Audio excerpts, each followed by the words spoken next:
Hello students, জ্ঞানজ্যোতি coaching centre পক্ষ থেকে তোমাদের আরেকবার স্বাগত জানাই। আমি রাজীব স্যার এবং আজকে আমরা আলোচনা করব সিবিপিবিইউ ইউনিভার্সিটির আন্ডারে তোমরা যারা পলিটিক্যাল সায়েন্স নিয়ে পড়াশোনা করছো তাদের আজকে ফোর্থ সেমিস্টারের মেজর পেপার 6-এর যে টপিকটা আমাদের কাছে রয়েছে সেটা হলো জনপ্রশাসন, এবং এই জনপ্রশাসনের অর্থ, প্রকৃতি এবং পরিধি কী রয়েছে সেই টপিকটা নিয়ে আজকে আমরা আলোচনা করব। ঠিক আছে, তো ভিডিওটি শুরু করার আগে তোমরা যারা আমাদের চ্যানেলে প্রথম এসেছো বা এখনও আমাদের চ্যানেলটিকে সাবস্ক্রাইব করনি তারা অবশ্যই চ্যানেলটিকে সাবস্ক্রাইব করো এবং পাশে থাকা বেল আইকনটিকে ক্লিক করে দিও যাতে আমাদের পরবর্তী ভিডিওর নোটিফিকেশন তোমরা খুব সহজেই পেয়ে যেতে পারো। এছাড়া তোমরা যারা অনলাইনে আমাদের সাথে যুক্ত হতে চাও এবং আমাদের থেকে কোর্স পারচেস করতে চাও তারা অবশ্যই স্ক্রিনে যে দুটো ফোন নাম্বার দেখতে পাচ্ছ এই দুটো ফোন নাম্বারে আমাদের সাথে সরাসরি যোগাযোগ করে নিতে পারবে। অনলাইনে যে সমস্ত সুযোগ সুবিধাগুলো আমরা তোমাদের জন্য রেখেছি, তোমরা আমাদের এখানে পেয়ে যাবে live classes, recorded classes, high quality notes এবং 100% কমন সাজেশন। মেজর স্টুডেন্টদের জন্য পুরো সেমিস্টারের কোর্স ফি রাখা হয়েছে অল সাবজেক্টের জন্য শুধুমাত্র 1199 এবং সেটাই মাইনর স্টুডেন্টদের জন্য করা হয়েছে শুধুমাত্র 699। এছাড়া গুগল প্লে স্টোরে আমাদের একটা অ্যাপ্লিকেশন রয়েছে, যেই অ্যাপ্লিকেশনটার নাম হলো পিস্টিকল এডুকেশন। এই অ্যাপ্লিকেশন ডাউনলোড করেও তোমরা আমাদের সাথে যুক্ত হতে পারবে এবং অ্যাপ্লিকেশনে বিভিন্ন যে আমাদের কোর্সগুলো রয়েছে সেই কোর্সগুলোর অ্যাক্সেস গ্রহণ করতে পারবে। তো চলো এবার মেন টপিকে আসা যাক, যেটা হলো জনপ্রশাসন অর্থ কী রয়েছে এবং কী কী পরিধি রয়েছে এবং প্রকৃতি।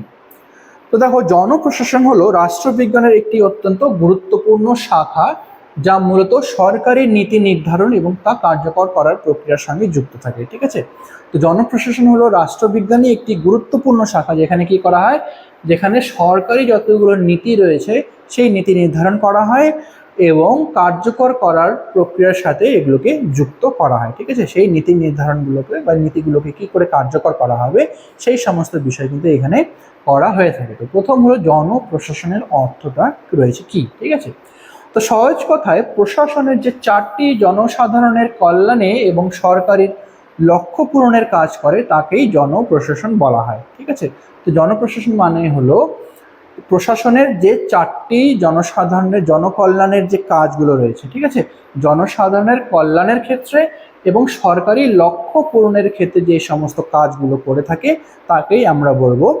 জনপ্রশাসন। উইড্রো উইলসন এর মতে জনপ্রশাসন হলো আইনের বিস্তারিত এবং সুশৃঙ্খলভাবে প্রয়োগ করা। ঠিক আছে, উইড্রো উইলসন তিনি বলেছেন জনপ্রশাসন মানে হলো আইনের বিস্তারিত এবং সেই আইনকে সুশৃঙ্খলভাবে যখন আমরা প্রয়োগ করব সেটাকেই আমরা বলবো জনপ্রশাসন। এল.ডি. হোয়াইটের মতে সরকারি নীতিসমূহকে কার্যকর করার জন্য যে সকল কাজ করা হয় তার সমষ্টি হলো জনপ্রশাসন। সরকারি যে সমস্ত নীতিসমূহগুলো রয়েছে সেই নীতিসমূহকে যখন আমরা কাজে করাবো মানুষের স্বার্থের জন্য তখনই আমরা সেটাকে বলবো জনপ্রশাসন। ঠিক আছে, তো এটাই হলো জনপ্রশাসনের মূল অর্থ। নেক্সট হলো জনপ্রশাসনের প্রকৃতি। তো প্রথম যে এখানে আমরা দুটো প্রকৃতি বা দুটো ভিন্ন দৃষ্টিভঙ্গির দিক থেকে আমরা জনপ্রশাসনের প্রকৃতিটিকে আলোচনা করব। প্রথম যে দৃষ্টিভঙ্গিটা রয়েছে সেটা হলো সামগ্রিক দৃষ্টিভঙ্গি। এর মতে যে অফিসের পিয়ন থেকে শুরু করে সর্বোচ্চ সচিব পর্যন্ত সকল কর্মীর কাজেই জনপ্রশাসনের অন্তর্ভুক্ত। ঠিক আছে, তো এখানে যে সামগ্রিক দৃষ্টিভঙ্গি থেকে আমরা বলবো যে অফিসে সব থেকে নিম্ন স্তরে যে কাজ করে বা নিম্ন স্তর না হলেও পিয়ন থেকে শুরু করে একদম উচ্চপদস্থ কর্মচারী পর্যন্ত সকলেই যেন যে কাজগুলো করে থাকবে সকলই কাজ যেন থাকবে জনকল্যাণের জন্য। ঠিক আছে, হেনরি ফাওয়েল এবং এল.ডি. হোয়াইট এই মতের সমর্থক। নেক্সট রয়েছে ব্যবস্থাপকীয় দৃষ্টিভঙ্গি। তো এই ব্যবস্থাপকীয় দৃষ্টিভঙ্গি হিসেবে বলা যায় যে কেবল উচ্চপদস্থ কর্মকর্তাদের পরিচালনা এবং তদারকি সংক্রান্ত কাজগুলি জনপ্রশাসন। তো এর মতে এই দৃষ্টিভঙ্গি হিসেবে বলা হয়েছে শুধুমাত্র উচ্চপদস্থ যতগুলো কর্মচারী রয়েছে, ঠিক আছে, তাদের কাজ কর্মচারণা যে পরিচালনা করে সেই কাজগুলো যদি তারা পরিচালনা করে এবং তাদেরই তদারকি সংক্রান্ত যতগুলো কাজ রয়েছে সেই সমস্ত কাজের সমষ্টিকেই তারা যদি করে থাকে তখন আমরা সেটাকে বলবো জনপ্রশাসন। এক্ষেত্রে এই দৃষ্টিভঙ্গিতে বলা হয়েছে শুধুমাত্র উচ্চ পদস্থ কর্মচারীদের দ্বারাই, ঠিক আছে। তো লুথার গুলিক এই মতবাদের প্রবক্তা। লুথার গুলিক যিনি ছিলেন তিনি কিন্তু এই মতবাদটি প্রচলন করেছিলেন সবার প্রথমে। আচ্ছা, নেক্সট হলো জনপ্রশাসনের পরিধি। জনপ্রশাসনের পরিধি হলো অত্যন্ত ব্যাপক।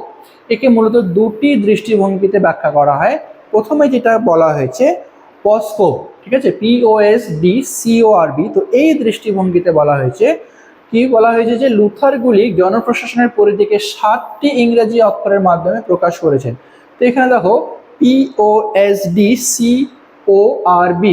যে এই কথাটা, এখানে লেটার আছে 8টা, কিন্তু এখানে টোটাল 7টা নীতির কথা বলা হয়েছে।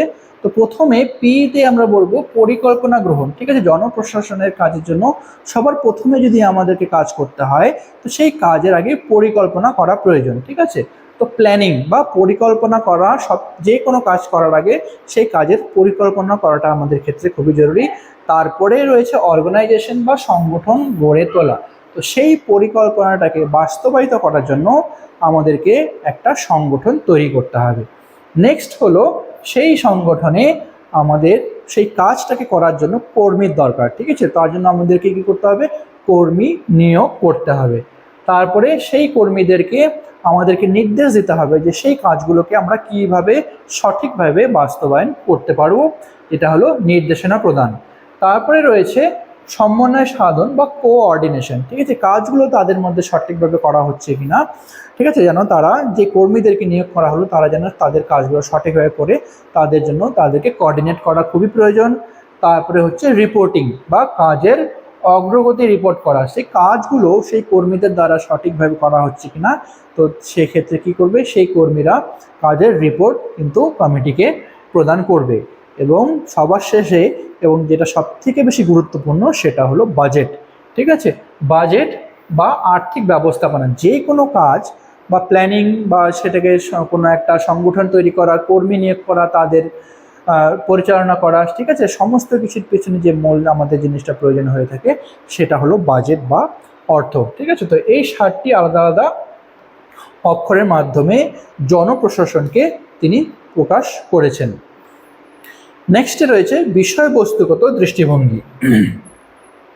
তো এই বিষয়বস্তুগত দৃষ্টিভঙ্গি হিসেবে জনপ্রশাসন কেবলমাত্র পসকপ এর মতো কৌশলগত কাজের মধ্যে সীমাবদ্ধ নয়।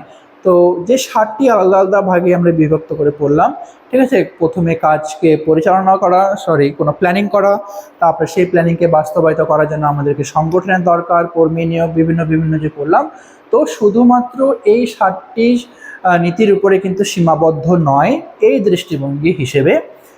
এটি জনস্বাস্থ্য, শিক্ষা, প্রতিরক্ষা, সামাজিক সুরক্ষা এবং পরিবেশ রক্ষার মতো নির্দিষ্ট বিষয়গুলির সাথেও যুক্ত থাকবে, ঠিক আছে। তো শুধু কিছু স্বার্থের ক্ষেত্রে নয়, এখানে জনস্বার্থের ক্ষেত্রেও, শিক্ষার ক্ষেত্রে, প্রতিরক্ষার ক্ষেত্রে এবং আরও বিভিন্ন যে বিষয়গুলো রয়েছে সেই বিষয়গুলোর সঙ্গেও কিন্তু এটা যুক্ত থাকবে।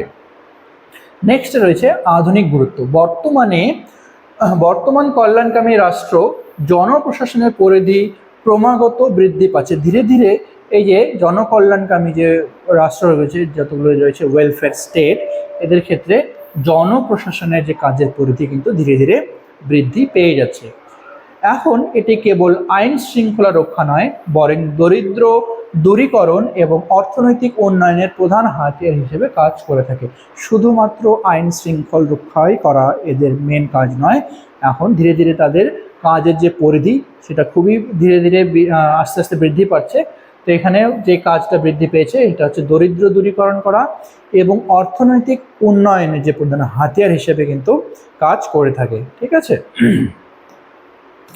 তো এটা ছিল আজকে তোমাদের আলোচনার বিষয়। ভিডিওটি যদি ভালো লেগে থাকে তাহলে অবশ্যই লাইক আর কমেন্ট করো।